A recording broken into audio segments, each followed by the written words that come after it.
paper, scissors. Ready? Ready. Are you familiar? Yeah. Rock, paper, scissors, shoot. Rock, let's do it again. Do it again. Rock, paper, scissors, shoot. All right, last one. All right, think about it. Okay, rock, paper, scissors, shoot.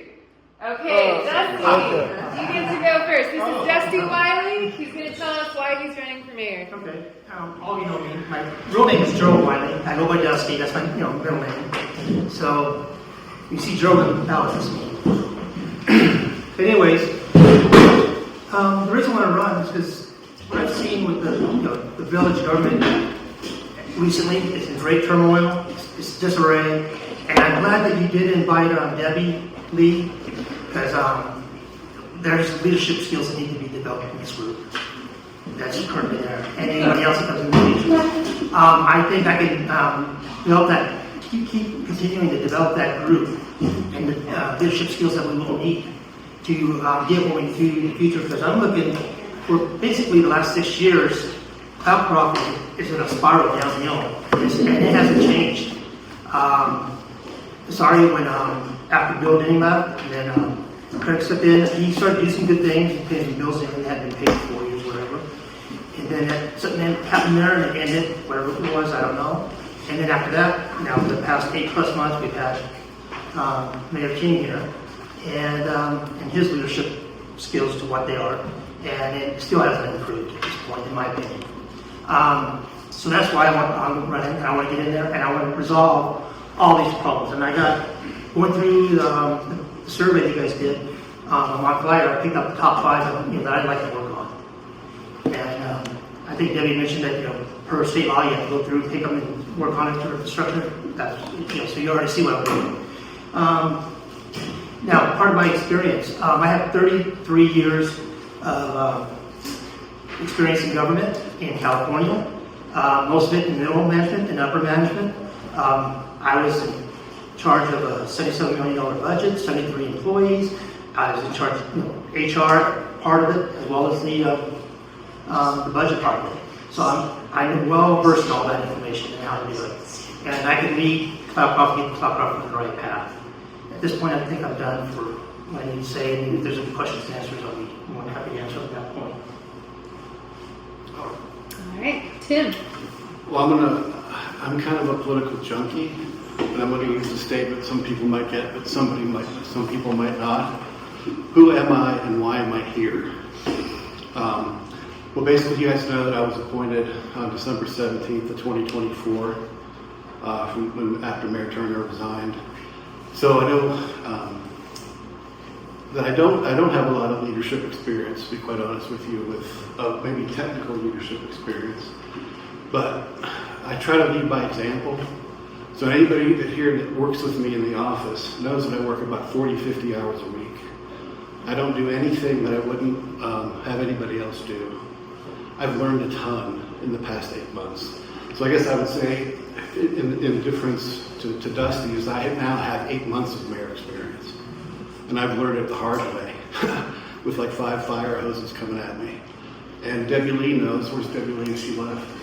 She's outside. I call her at least once a week. Before it was every day. Debbie Lee answers the phone all the time, no matter what. And I also agree with some of the readers with the survey. What they picked is the main issues that we need to face. And I'd actually go further back than 6 years ago. I'd go back about 10 years ago to 15 years ago. Because what I've seen, things were never done right in this town. And one of the reasons why I put my name up to actually become the mayor is I think I have the skill set and the work ethic to get it done.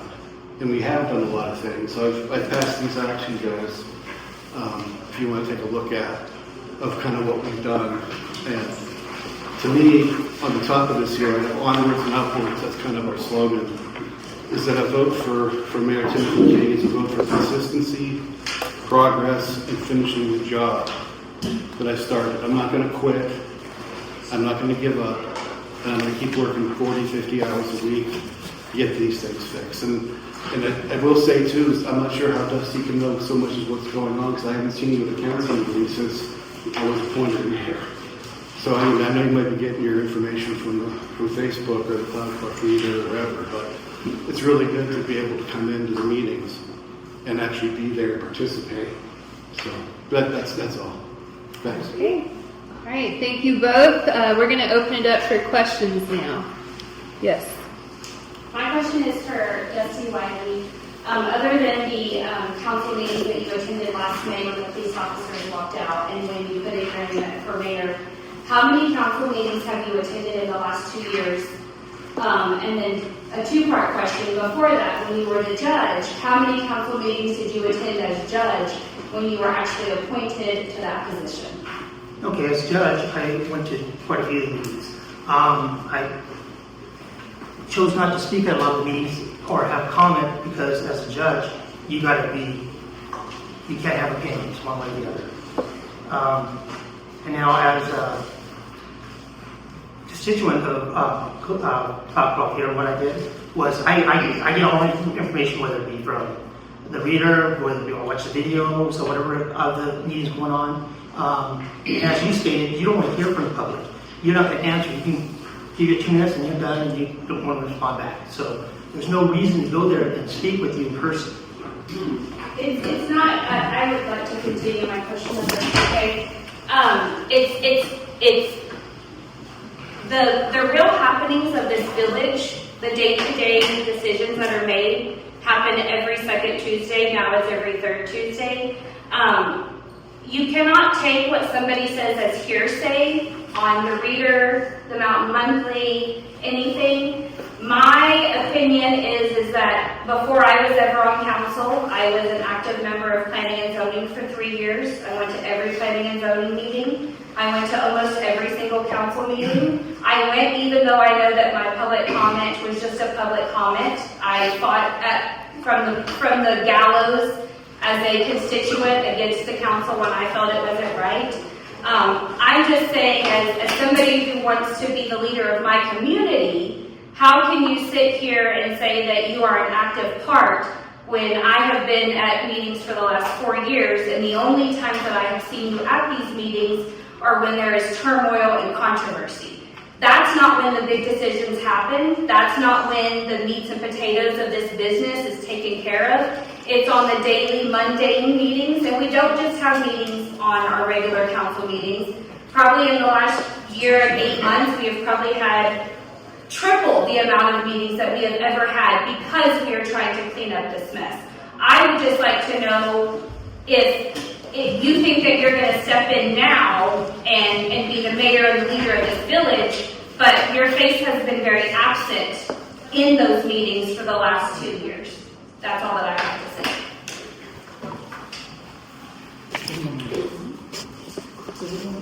Do you want to respond?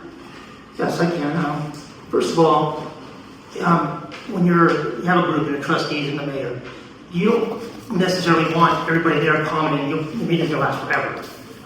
If you got a good thing going and everybody's working together and decisions being made and things being completed, it'll be great.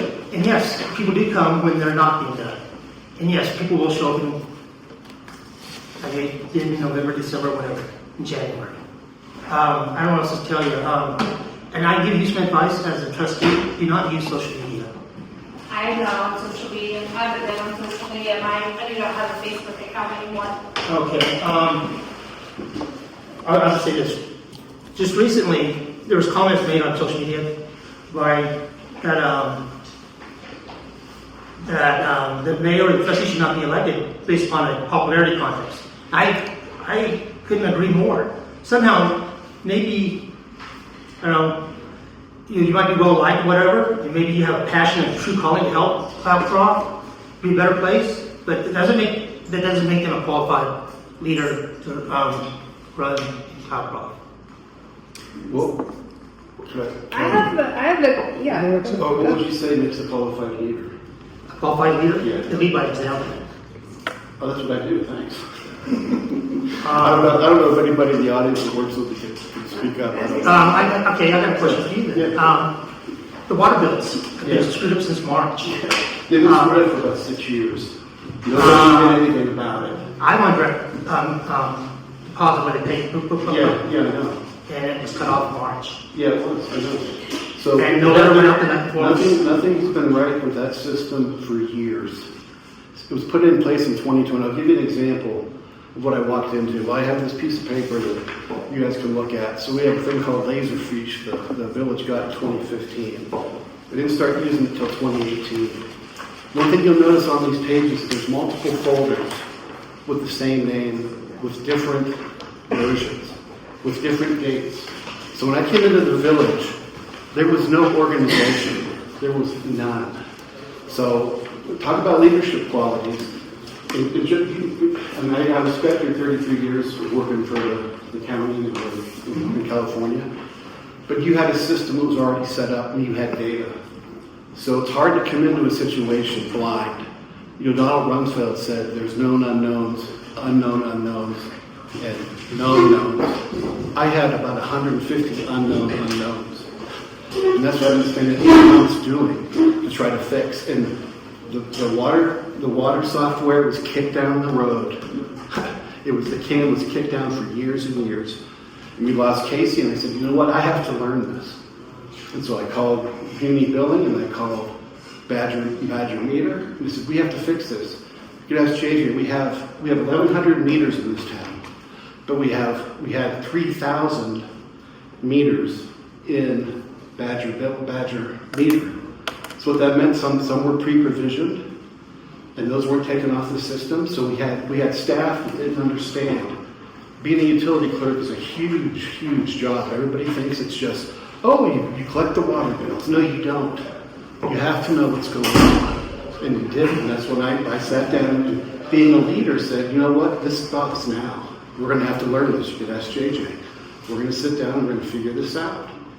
So that's just some of the things that I've had to deal with. But,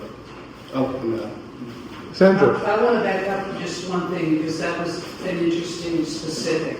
But I thought, and correct me if I'm wrong, Dusty, I thought you just said that you hadn't been at the meetings. You said that you didn't show up at meetings because everything was going well. I've only been here 3 months, admittedly. I'm a library director, yada, yada, yada. But I haven't met you, so I'm just speaking to Trustee Foster's point. If everything really was going really well, then you weren't at the meetings. So that's what I thought you just said, that everything was going smoothly. But I haven't seen you at the meetings. And I've been at the meetings when I could, and I've seen many of these fellow faces. So this not going to meetings, I understand I need to get your information from reading, from whatever social media. And this town is full of gossip, and I wish it wasn't. I'm going to say that publicly, but it is. Come to the library, and I'll show you the gossip. But I just want a little more clarification on the not going to the meetings and how you're getting your information. I'm not trying to attack anybody, I just want to understand. Actual taking of the meeting, watching the video afterwards. But there's a different dynamic. I'm a university professor, really. I think everybody knows that's where I came from. Faculty meetings are everything. You have to go to a faculty meeting. You can't watch it on the video. It's not the same. Because things come up and there are questions you might have to ask somebody. But if it's on video, you're not asking that person that question. It just keeps sliding on by and you don't get specifics. Again, I don't mean any of this as an attack on anyone. I just want to make sure I understand. Okay, according to your trustee Foster, she's not going to answer those questions if you didn't want to ask, so you're not getting clarification. One thing I want to clarify is to the Cloudcroft readers' consternation, we haven't done Facebook meetings live since I think last year. And I haven't put up any of the meetings since January that are on Teams. I'm having issues with Teams. So you really couldn't have watched any of the meetings this year. I watched December, January. I think it was January when the last one I watched. Well, we So saw January. Facebook. Might be January, this is almost this is September. And also to clarify, I did not say that I would not answer public comment. It's just in our Open Meetings Act, the Open Meetings Act resolution, that is what the statute states, is that we as a council are not allowed to have back and forth, that it is only open for the public comment. So please do not turn the state statute against me. No. It's not that I will not answer public comment. Believe me, I have answered enough public comment to fill my entire life with public comment. But the public comment, that is the great thing about this job, and the thing that has not been done before is We have 2 Bibles for this job. The state statute, which everybody in this room, if you're thinking about running, should know it from top to bottom, and our village ordinance. Those are the 2 things. That is the great thing about this job, is there is no gray area. It is black or white. We either do it or we can't do it. And so do not use that against me. My verbiage is coming straight from our Open Meetings Act. And that if you had attended the meeting, you would have known that we had sent that as a resolution, that during the 2-minute public comment, that is exactly what it is. It is public comment, not public question and answer, but public comment. Exactly, that's why I was answering her question, was she said if you're at the meeting, then you can respond back and there's no give and take. That's what I'm saying, that's not happening with what you guys have. I want to say something. I went to the meetings before I ever became a trustee, and Dave Venerable was there. And I remember one of our prominent citizens who ran the lodge asked a question, and Mayor Venerable, and it was in public comment, and he ran a meeting with next, and there was no interaction with the public. It was the meeting, you listened, you learned what was going on in the village. That's where I got my information before I ever ran for trustee. So again, it's the importance of being in the room before you run, to know the dynamics of the meeting and know what you want to change, what you want to do to improve the village. Lastly, I'll just close out by saying this. Yes, you can read transcripts, you can watch things on Zoom if that's allowable, you can watch things on Facebook. But there is a room dynamic. There's body language, there's watching who is talking to each other, there are sidebars, whether they're supposed to be or not. They will talk to one person about something you didn't understand, and all that gets through the cracks. And I have to be always, at every meeting, I understand, just as a library director, that it's important for me to show concern and acknowledgement of how everybody is doing and what's going on. So that's the only reason I brought that up. It's just, I think that you have to show up to the game, to use Debbie's analogy, to the football game. And of course, Scott's trying to get through. And I'm done. Are there any other questions for the candidates? I'm sure there are. Yeah, I have one. For both of you. I've been here 6 years, and I've been through 4 mayors already, and some trustees that are new and whatnot. And the first thing I was told when I moved here was people get on the board or run for mayor for one thing that bothers them. And once they fix that, they really have no interest, just vote yes or no. I've been to meetings where they don't solve the problem, they just will table it to the next meeting, table it to the next meeting, table it to the next meeting. So my question to you guys are, what are 3 major issues or projects that are important to you and that you would like to solve or change? And once you do that, are you going to continue with not with just on your agenda, but with for the community? You want me to go first? Okay, basically on my little handout here, I have 5 major ones I pointed out. This could be sound financial management within Cloudcroft, the village. It's not happening at this point. I think they're starting to work on it with maybe Deputy's help over there, but for the last 6 years it hasn't happened. She talked about they finally got a budget. That's good. It's a start. Water, sewage, the water reclamation. That's another point. Roads and infrastructure. I'm looking around the villages, and there used to be nice roads. They're not there anymore. I mean, there are holes. There's roads that used to be roads that have now gone back to gravel, dirt, whatever. I got fire police, but it's mainly the police department. I mean, you have any turnover? You got 200%, 300% turnover in the past several years. And then we got 2 officers that neither one of them are qualified to go out and write a citation or arrest anybody, and we're paying them. Now we're paying them to go to training.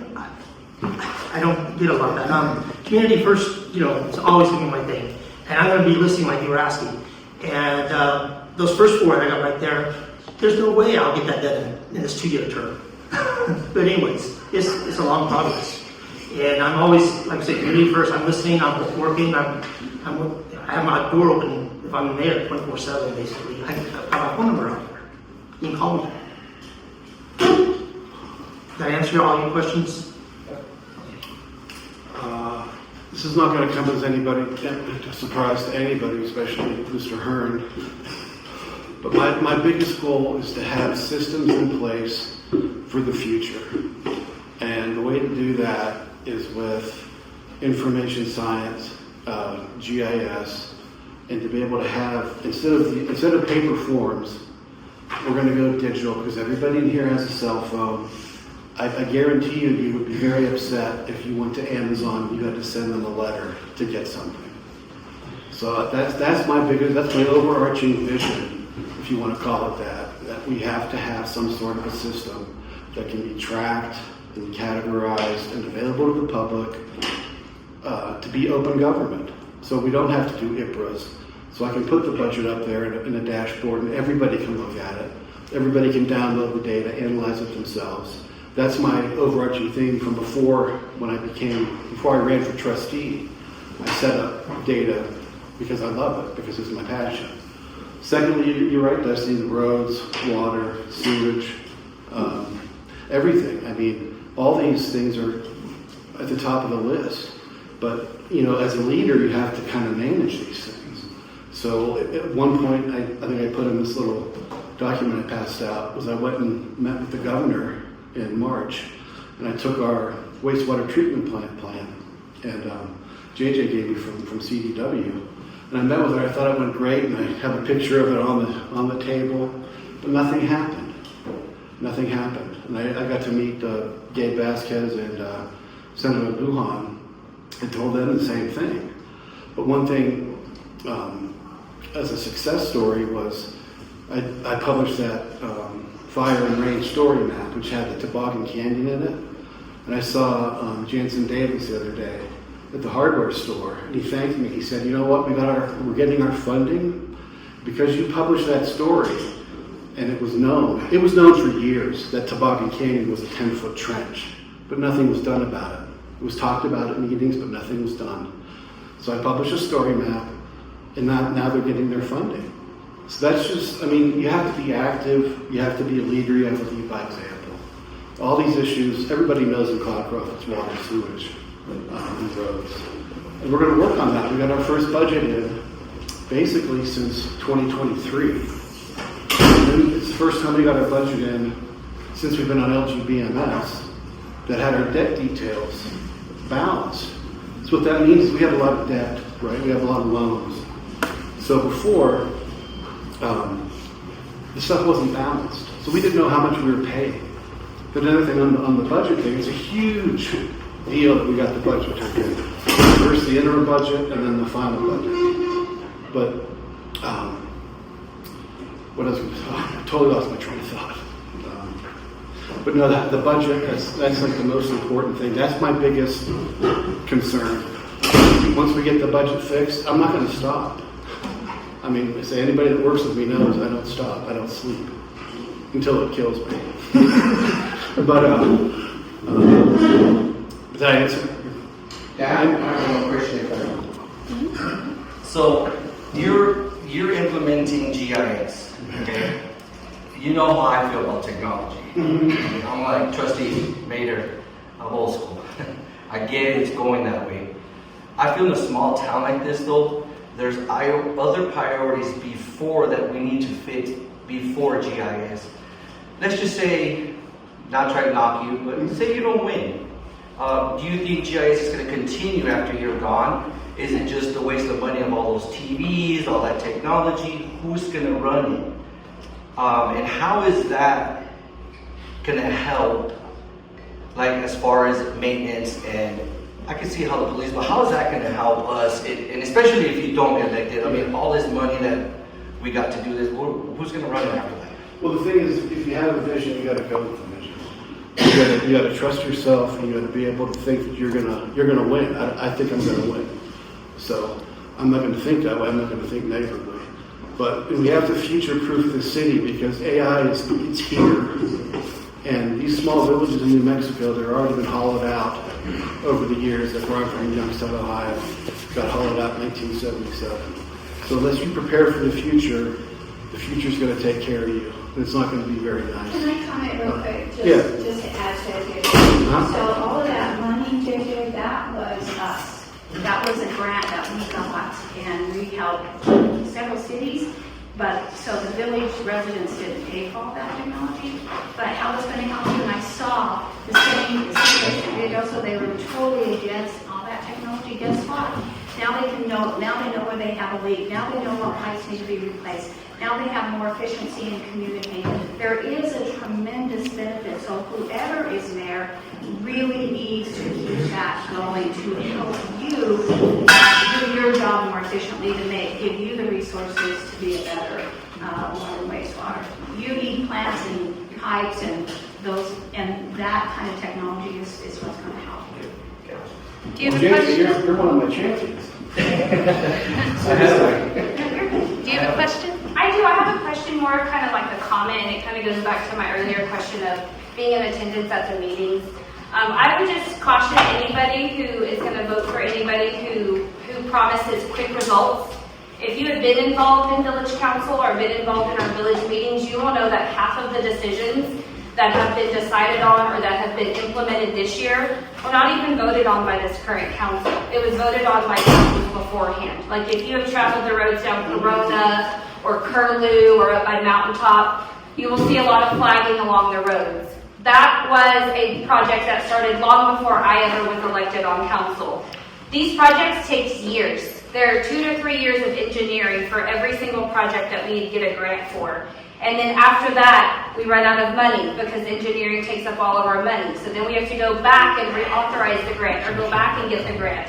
And so most of the things, like even the pickleball courts that are still being repaired, all of the infrastructure that's being put in now, none of those decisions were made by the current council. It was made by the council before us. That is how long that these ideas that turn in from ideas to actually being fruitful have to be implemented into the public. So I would just urge anybody to take caution whenever somebody promises quick results. There is nothing quick about government.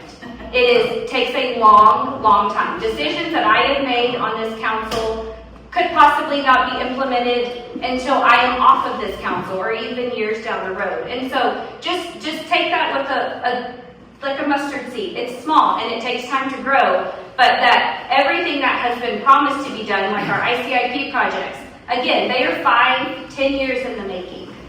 So we have about 10 more minutes for the hot seat, so let's keep it going with some more questions.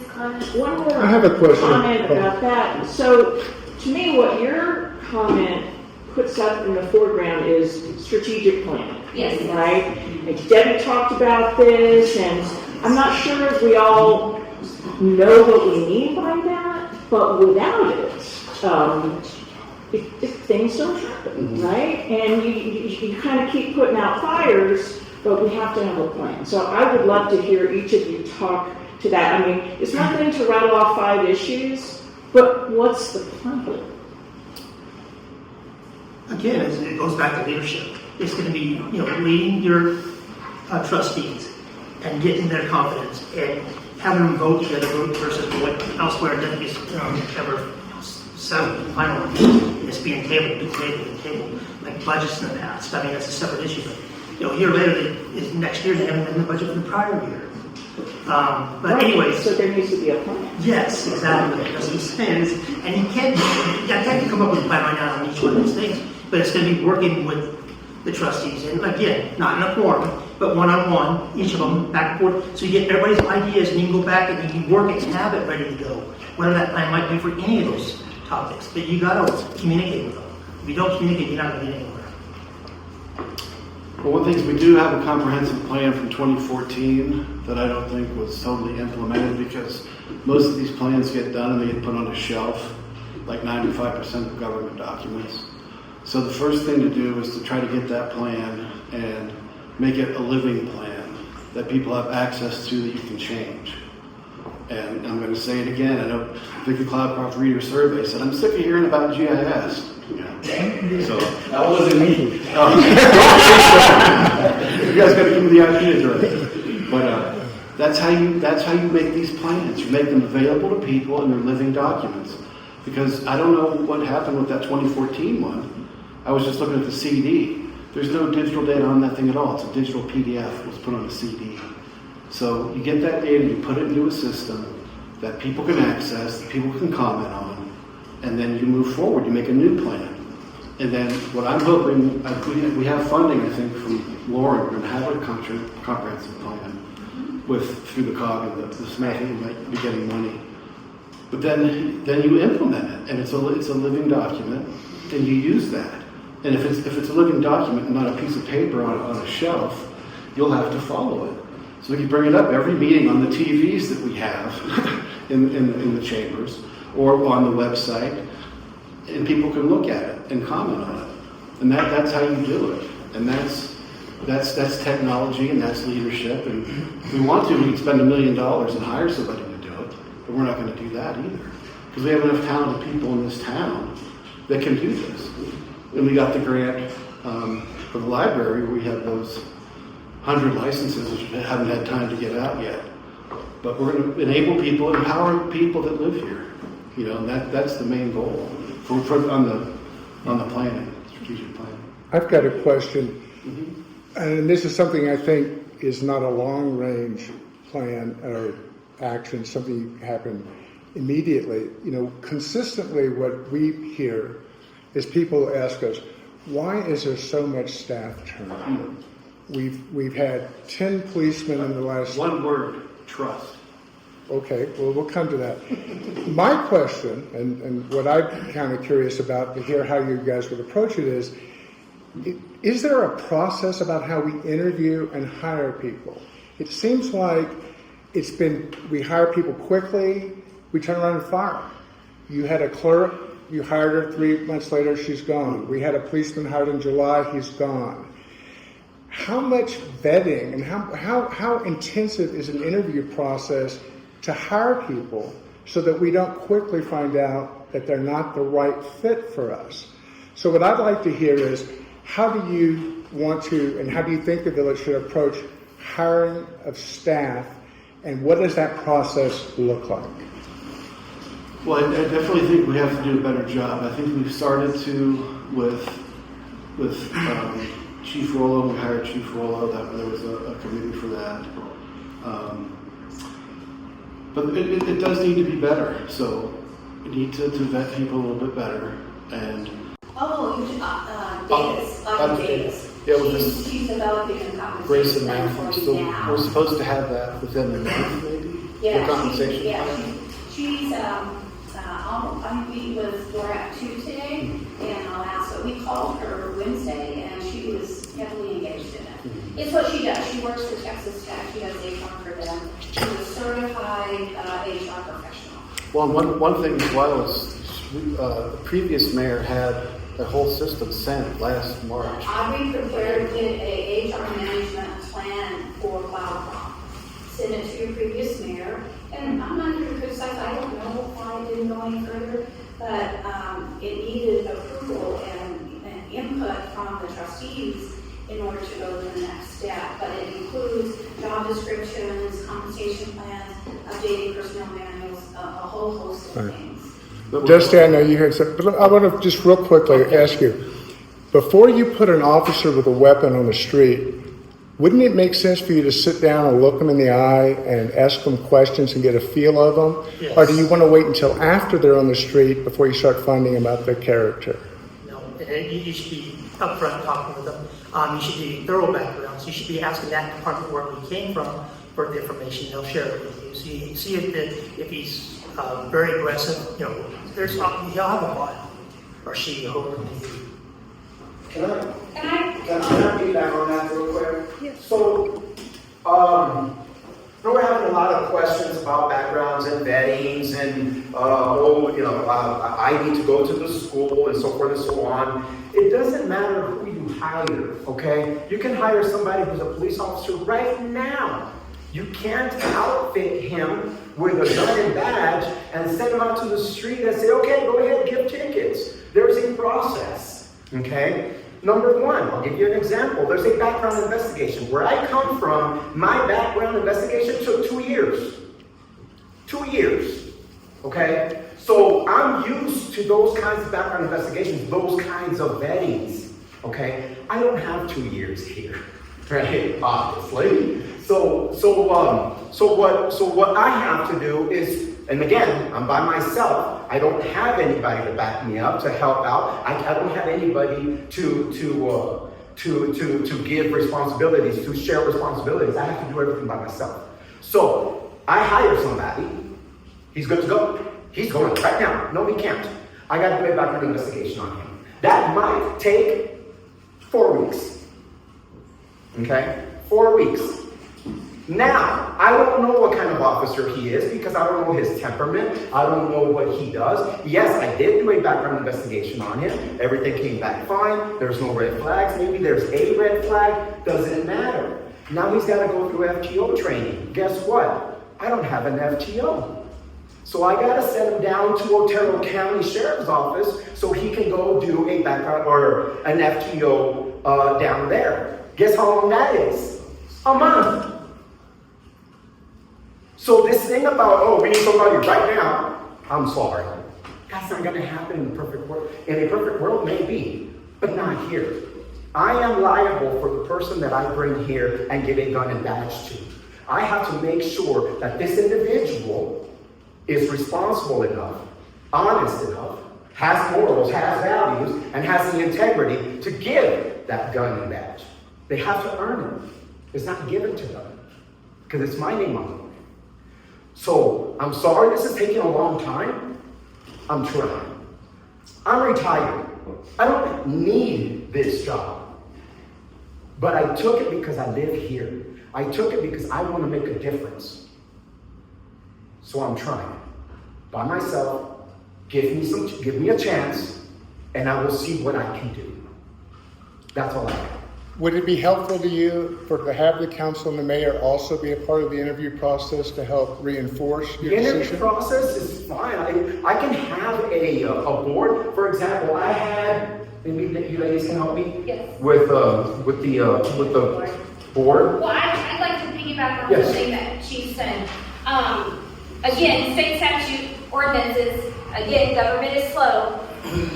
We are not allowed to conduct a background information until a conditional offer has been sent. So the questions that were asked last Wednesday by the reader were out of context because we're not allowed to do a background check until we send them a conditional offer, and then they give us permission to do a background check on them. They also have to give us permission to contact each of their last employers. We're not allowed, so say Chief Hernandez came from Border Patrol. I can't just call his supervisor at Border Patrol and vet them myself. That's against the law. I have to have a written permission from Chief Hernandez stating that we have permission to do a background check, that we have permission to vet his last employers. And none of that can happen unless that person is confirmed at the council table. Is the council allowed to meet them and interview them before? We are not allowed to interview. So when I set up the interview panel, I did meet Officer Calder when I opened the front door and introduced myself as Trustee Foster and sent him to the interview room. But the interview was top-notch. It was made with a top-notch counsel. The process for interviewing is almost the same as executive session. Everybody was handed a stack of information, same questions, their resumes, anything that the applicants turned in. They were set in separate manila folders. There was the interview panel was allowed to ask the questions that were on the paper. They had to ask the exact same questions to every applicant. They could ask separate follow-up questions depending on how the applicant answered those questions. But they're not allowed to ask any of the background information until a conditional offer is sent to them. And the offers are conditional on a background check. And so, again, cautioning everybody, saying that things are going to move quickly. Things are not going to move quickly. This is a process. And so, for instance, like Chief Hernandez said, when an officer was sent a conditional offer, we did his background check. Somebody can look great on paper, and they're shy in public. Right. And so that's where it comes together. And so it's we are not supposed to interview them. That is why we have department heads. That's why I trust JJ to bring us. I didn't interview any of the people that JJ had us confirm in this last meeting. Because I have department heads that I trust in these positions that are doing the job that they're supposed to be doing, and they will bring us qualified applicants. Okay, so let's allow one more question from the mayoral candidates, and then we're gonna switch around the agenda just a hair, and you guys can eat while we're You know what, I talking want to to say school one board thing judge. about, I said the word trust. Yes. So I found out recently that we were doing background checks. I'm not sure if they were done before. Okay. I know they weren't, I don't think they were done last year. But I believed, because I trust, that the background checks we did on the number of individuals that we hired, they really weren't background checks. They were what happens when you get pulled over. It was a license check. That's all it was. Okay. And what So is just- it? What about Google? Yeah. I probably could have gotten a better background check than that, to be quite honest with you. But trust. So when you asked about why we have so much turnover, it's trust. It's just what you said and what Debbie Lee said. So when you lose trust, you lose trust. You don't have faith in that person anymore. That's from my opinion. I can't say about the council. But you break trust, and that basically ends the relationship. And you can't learn that in 1, 2, 3 interviews or from reading somebody's resume. So we'll one more question, and then we're gonna move I have on. one more question. I think that we can maybe to something, and that is that you said, Tim, that you work 40 or 50 hours. I see total evidence that you do. For your question to you is that sustainable? And then to Dusty, are you willing to put in that kind of time? Because it seems like it's that kind of job. And just as a closing statement, I think you're both crazy for one.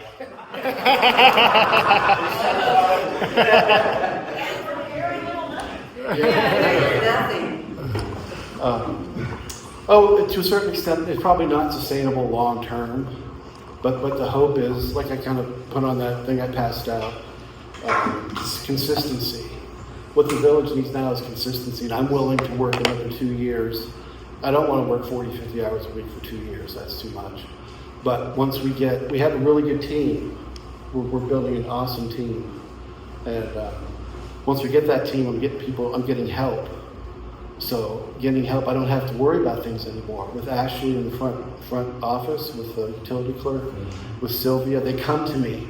Mayor, I did this today. What do you think? I'm like, oh my God, are you sure? Are you serious? You actually did something today to help me. Thank you. But if we can get that, we have this team that's coming together, which is a little nerve-wracking because we could have 3 new trustees, totally new people that, as you've seen with this meeting, a lot of people don't know how government works. I was one of those people. I was never involved in local government at all. And I got a lesson over the past year and a half so far, year and 8 months. But it's not sustainable, but I'm going to keep doing it. And I'm going to try to start walking again tomorrow. So I walked from last July 1st until about February, when things became too much, and it was like I have to work. And you sleep, you dream about this stuff. Yeah, so. Dusty, do you want to respond? Yes. Again, look at my car. I've already, obligated myself. I'm saying I'm available 7 days a week. You can phone me, call me. If I'm not in the office, you can call me home. Call me. This is where I'm at. But I plan on putting at least 40 hours a week in the village if I'm mayor. And then going back to the chief's question, thing, my background took 2 years, and in California, it's a 12-week FTO program. Yes, sir. That's what I was going to do, is it's a 4-week training, so which is good because then I get their field training officers evaluations of the officer I sent down there. So that helps me determine what kind of police officer he's going to be. And if there's any red flags when he's talking about, or she's talking about. Okay, well, thank you both.